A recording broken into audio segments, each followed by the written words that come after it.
কিমান দিন জেল দিলে কি কথা? নমস্কাৰ। আজি ৰঙিয়াৰ অতিৰিক্ত জিলা ও সত্ৰ ন্যায়াধীশৰ আদালত মহামান্য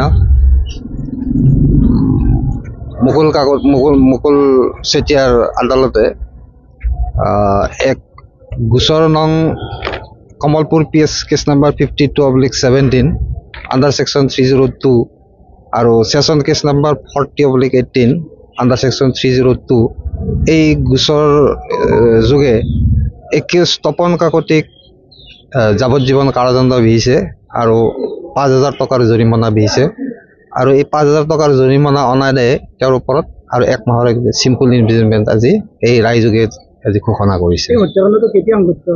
এই ঘটনাটো সংঘটিত হৈছিল যোৱা 17 চনত 12/3/17 চনৰ ৰাতি 8:30 বজাত এই গোচৰৰ যিজন মৃতক আছিলে প্ৰতাপ দাস, তেওঁ দোকানৰ পৰা তেওঁৰ পৰিবাৰ আৰু এজন সহ 3জনে তেওঁলোকৰ ঘৰলৈ বুলি গৈ আছিলে আৰু বাটতে এই যিজন ঢুকালে, যিজন মৃতক, তেওঁ প্ৰতাপ দাসক পিছফালৰ পৰা দাৰে ঘপিয়াই আক্ৰমণ কৰিছিলে আৰু তেওঁ উপৰ্যুপৰি আক্ৰমণৰ ফলত তেওঁ মূৰত আঘাত পায় আৰু সৰ্বশৰীৰত আঘাত পাইছিল আৰু তেওঁৰ মৃত্যু হৈছিলে। এই কাজিয়াখন পাৰিবাৰিক আছিলে তেওঁলোকৰ। পাৰিবাৰিক বুলি কওঁতে তেওঁৰ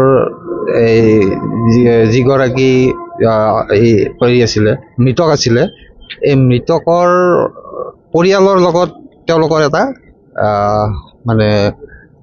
তেওঁলোকৰ এটা শত্ৰুতা ভাৱ এটা আছিলে এই আসামীৰ লগত, আৰু সেইকাৰণে এই ঘটনাটোৰ প্ৰতাপ দাসক সংঘটিত কৰিলে। দুইটা ৰিলেটিভ নহয়, বেলেগ বুৰকা আছিলে।